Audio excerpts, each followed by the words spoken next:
أرى منبر التدريس أصبح خاليا، ومنظر وجه الحزن قد صار باديا. أرى وجهه بالحزن كاس من الأسى، ودمعا على المقلات يسري وجاريا. أرى منبر التدريس أصبح خاليا، ومنظر وجه الحزن قد صار باديا.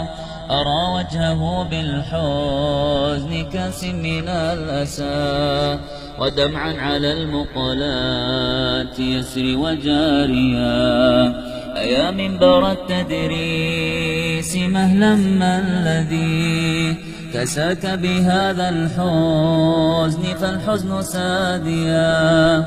ألم تك مسرورا سعيدا وتحتوي علوما غدت بين الأنام مثانيا؟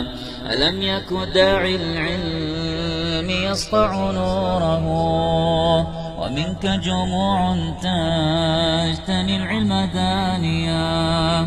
فما بال ثغرك أصبح اليوم مظلما، وقد كان وضاحا ويحزو فؤاديا. فأضحى كئيب الحال يحدو لشيخه، يرد بصوت مشفقا متوانيا. إذا رمت تعلم ما ألمن بساحتي، فعرني فؤادك واستمع لمقالها. أتته أيادي الغادر تسعى بخبثها، فأرضه مقتولا على الباب جاثيا. فأصبحت كالطفل اليتيم لفرقه، بغير أب من لي بربك واليا. أتته أيادي الغادر تسعى بخبثها، فأرضه مقتولا على الباب جاثيا.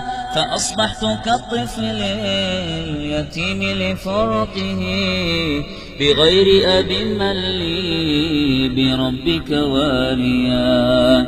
فدعني أسح الدمعة لعلني أخفف أحزاني، فجرحي داميا. فمن لي بشيخ مثله اليوم ينبري، فإني لفرقك يا ابن مرعي باكيا. لئن قتلوا الشيخ الكريم بغادرهم، فقد قتلوا من كان قبله غاليا. عليا وذي النورين عثمان ذي التقى، كذا عمر الفاروق قد مات تاليا. فيا شيخي مهلا لا تدعني، فإنني إلى قربكم صرت الكفيف المناديا. فقدنهما من ذاع في الناس صيته، فقدن إماما في المحارب تاليا. لئن مت يا شيخي فما مات علمكم، فعلمكم للناس أصبح باقيا. يريدون قمع الدين والنور والهدى، وأن لهم هذا محال المناليا.